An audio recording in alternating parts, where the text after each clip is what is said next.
Reading, relax your mind and awaken your heart. This is the 9th chapter of the 3rd act of The Journey Home. Let's dive right into it.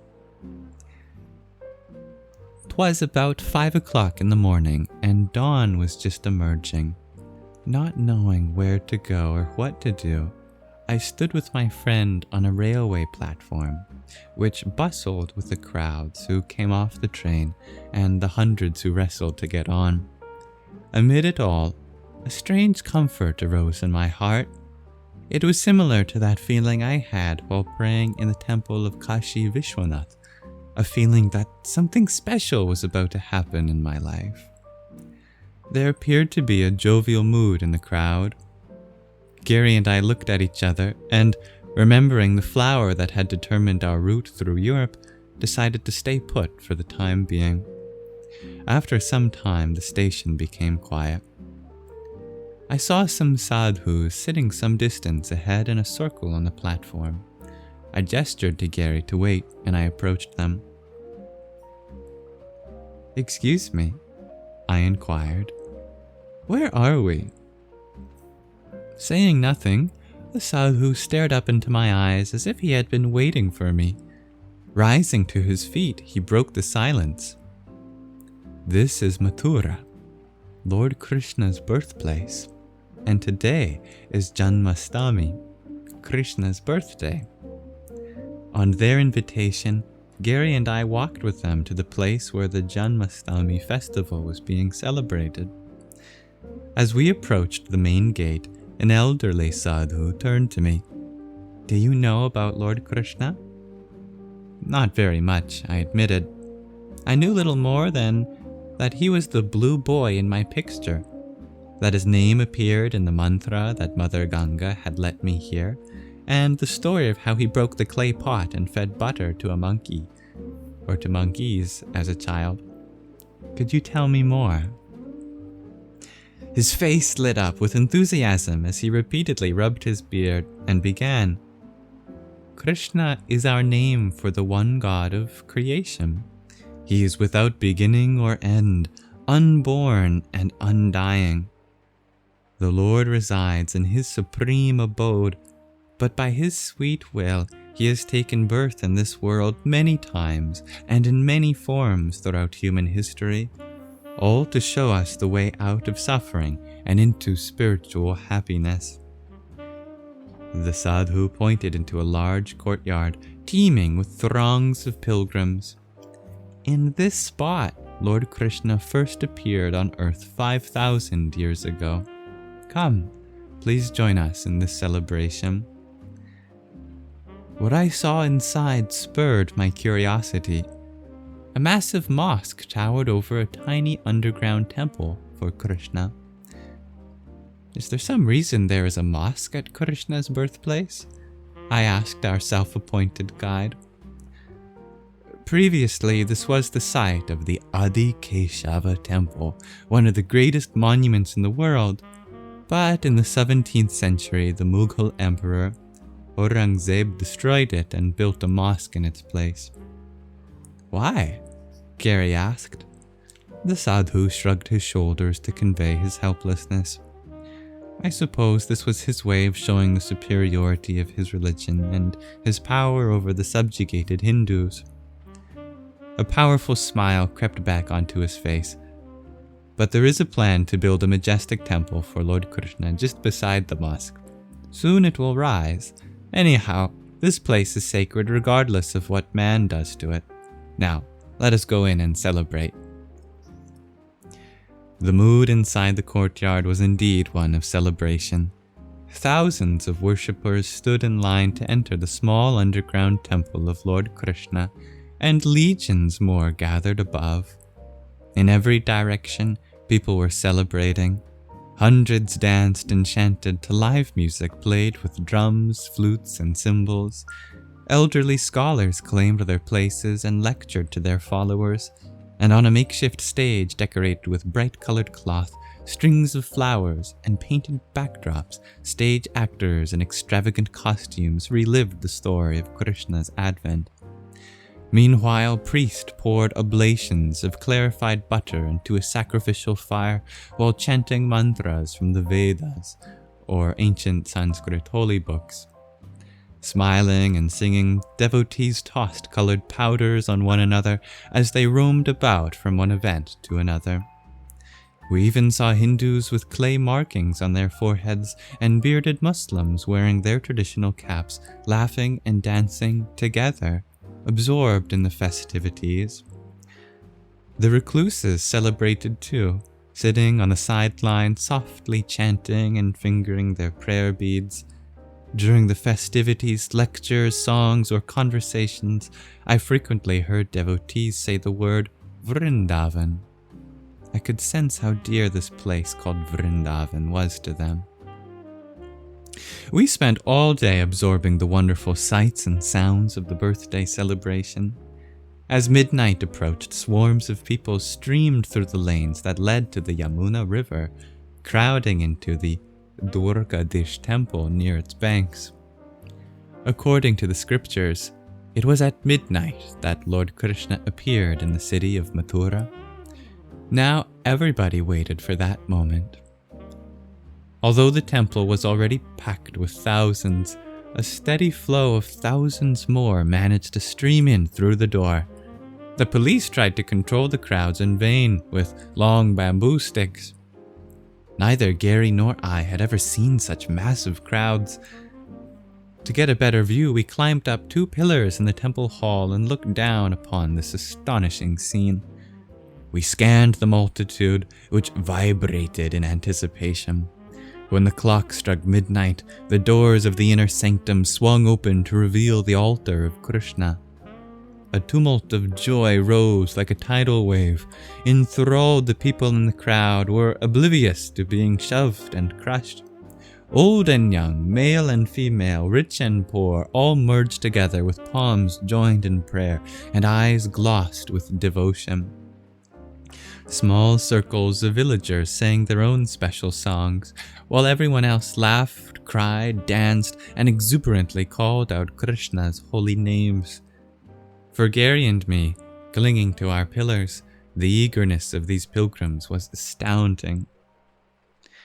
About 3 a.m, we found a place to sleep on the bank of the river Yamuna. We were told that this particular place, Vishramghat, was where Krishna personally took rest on occasion.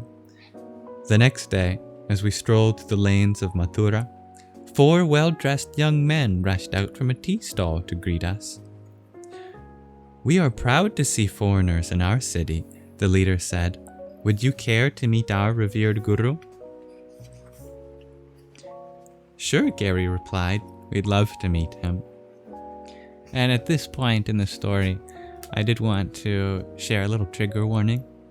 Nothing graphic is depicted at all, but someone does attempt to sexually assault our author. They are thankfully unsuccessful, and just in case such a small description would be alarming for you in any way, maybe you can come back in a few minutes. But anyway, it's only a few paragraphs. I'm very grateful that the author has decided to share something that unfortunately happens to so many people. "Come, my friends," the man said, leading us back into the tea stall. "Long ago our Guru renounced the world's pleasures to realize the highest truth. Guruji is a scholar who can answer any query you may have. We are among hundreds of his faithful disciples in this area. Excuse me while I go and call on him." Minutes later, the Guru appeared. He was a man of 40 or so with a shaved head. His movements were meticulous. Speaking refined English, he articulated for us, in a pleasing accent, the scriptural importance of Mathura city. To our joy, he invited us to spend our nights at his temple. We followed him into a small temple honoring Lord Shiva. In the middle was a Shiva Lingam. Just behind it, an iron trident planted upright in the ashes of a sacred fire pit. The Swami carefully saw to our needs, bringing us a vegetarian dinner and answering whatever questions we asked. When night set in, the Swami offered Gary a straw mat on the floor to sleep and invited me to share his wooden bed. To sleep on the same level as this revered guru was an honor I did not deserve. I mused on how many disciples would have given anything to be in my position that night. The Swami lay down beside me. Then, in the quiet of the night, and this is where the potentially triggering scene starts, I felt his hands massaging my body. "Why are you doing this?" I asked. "This is our custom to show hospitality for guests."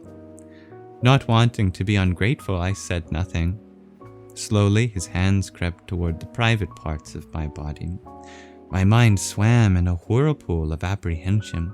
Confused, I pushed his hands away.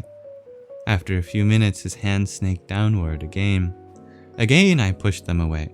"Please, do not massage me. I don't like this." He whispered into my ear, "I am giving you God's blessing. It is not me that is doing. I am simply God's instrument. You must not resist."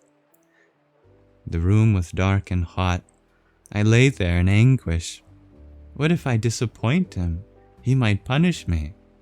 I thought of Vasudeva and his unfortunate experience with a corrupt guru. Or he may have yogic powers. Each time the man tried to grope me, I pushed his hands away. Was this really a custom for showing hospitality? His aggression increased with each failed attempt. Now he was panting with passion and becoming more forceful. He wouldn't take no for an answer. Incited, I was on the verge of smashing him with my fists, but I restrained. How could I fight a Swami? Is that what a sadhu should do? And what would his disciples do to me if I did? Perspiring profusely in the sweltering humidity of the monsoons, I lay there and prayed to be saved from this horrible situation. Then I made up my mind. Shoving him away, I jumped to my feet. Infuriated, he embraced me tightly, but I wriggled my way out, pushed him away, and fled. Gary, meanwhile, slept peacefully throughout the whole ordeal. I rushed into a deserted lane in the late night and was free. From a safe distance, I spied on the Swami through the open entranceway, making sure he did not offer any of his quote-unquote hospitality to Gary. Like a watchdog, I stood guard, ready to come to Gary's aid if required. Standing in the shadows of the night, drenched by a monsoon downpour, I remained awake until dawn. In every spiritual path, there are those who are true and those who are false. Saintliness is not determined by one's title, dress, hairstyle, or place of residence. This man, for example, had the title of Swami, a shaved head, indicating that he had renounced worldly pleasures, and the robes of a sadhu. He was a scholar of scripture, the high priest of a temple, and the guru of many disciples who revered him. Yet he tried to exploit me to satisfy his own carnal desire. Real saintliness should be understood by a person's behavior. Exerting one's spiritual authority to exploit the innocent is a grave injustice. I prayed that this incident would not create doubt in my mind toward the sincere devotees. Gary continued to sleep peacefully through the night without incident, oblivious to the storm that raged both inside and outside the temple of Shiva. In the morning, Gary was shocked to hear my description of what had happened. A guru ravaged by lust? Our idealistic innocence was once again challenged by the real world. Despite having been stranded in Mathura, we were still determined to make our pilgrimage to Amarnath in the Himalayas. But that day, while taking my morning bath in the Yamuna River, I felt an intense pulling to visit the nearby village of Vrindavan everyone had been talking about. For reasons I could not explain, I longed to go to Vrindavan alone as a solitary pilgrim. Gary agreed to meet me there the next day, at which time we planned to resume our journey to Amarnath.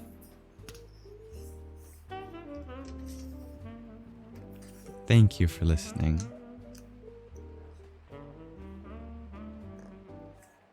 I'm very grateful that we had a chance to read that story. Started off on a very good note, but the reality of many stories is that just as there are highs, there are also lows. And I think it is important that we create spaces to talk about these things, because if we try to hide the reality of the fact that people can be taken advantage of, then that wouldn't be any more helpful. But anyway, that's the end of the 9th chapter and of the 3rd act. It's also the end of the 3rd act entirely. So next time we shall begin the 4th act, which is titled Forest of Grace.